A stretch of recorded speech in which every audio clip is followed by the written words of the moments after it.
ایک بادشاہ نے اپنی رعایا پر ظلم کر کے بہت سارا خزانہ جمع کر لیا اور اسے شہر سے باہر ایک جنگل میں خفیہ غار میں چھپا دیا۔ غار کے دروازے کی 2 چابیاں تھیں، ایک بادشاہ کے پاس اور دوسرے اس کے وزیر کے پاس تھی۔ ان 2 کے علاوہ کسی کو بھی اس غار کا پتہ نہیں تھا۔ ایک دن صبح کے وقت بادشاہ خزانہ دیکھنے کے لیے غار کی طرف گیا اور دروازہ کھول کر اندر داخل ہو گیا۔ خزانہ کمروں میں چاول اور گندم کے انبار کی طرح بکھرا پڑا تھا، ہیرے اور جواہرات الماری میں سجے ہوئے تھے۔ بادشاہ اس خزانے کو دیکھ کر بہت خوش ہوا، لیکن آتے وقت بادشاہ غار کا دروازہ ہی بند کرنا بھول گیا تھا۔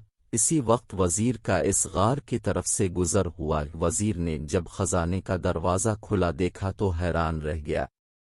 وہ سمجھا کہ غلطی سے دروازہ کھلا رہ گیا ہے۔ اسی خیال کے تحت اس نے دروازہ باہر سے بند کر دیا اور محل پہنچ کر یہ بات بھول گیا۔ جب بادشاہ ہیرے اور جواہرات کا معائنہ کرنے سے فارغ ہوا تو واپسی کا سوچا، لیکن جب وہ دروازے کی طرف پہنچا تو دیکھا کہ وہ تو بند تھا۔ بادشاہ نے دروازے کو خوب زور زور سے پیٹنا شروع کر دیا اور ساتھ ساتھ چنلاتا بھی رہا، لیکن اس ویران جنگل میں اس کی آواز سننے والا کوئی نہ تھا۔ وہ واپس اپنے خزانے کی طرف گیا اور ان سے دل بہلانے کی کوشش کرنے لگا، لیکن بھوک اور پیاس کے ہاتھوں مجبور ہو کر وہ پھر دروازے کی طرف گیا۔ اس نے چیخنا چلانا شروع کر دیا اور پھر تھک ہار کر وہ واپس جگہ پر آ گیا۔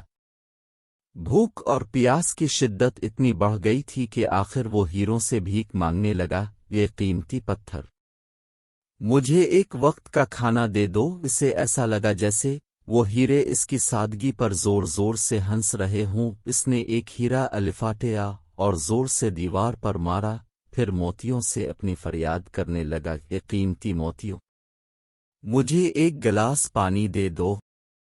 اسے ایسا لگا کہ موتی اور جواہرات اس پر ہنس رہے ہوں۔ بادشاہ کو بہت غصہ آیا، لیکن بھوک غصے پر غالب آ گئی۔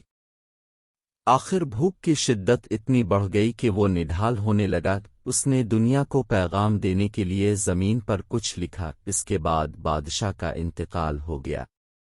وزیر بادشاہ کو تلاش کرتا ہوا اس غار کی طرف سے گزر ہوا تو اس نے سوچا کہ بادشاہ کے خزانے کا کچھ ایتا پتہ کریں۔ جب وہ غار کے اندر داخل ہوا تو دیکھا کہ بادشاہ مرا پڑا ہے اور زمین پر لکھا، دولت کسی کو زندگی نہیں دے سکتی۔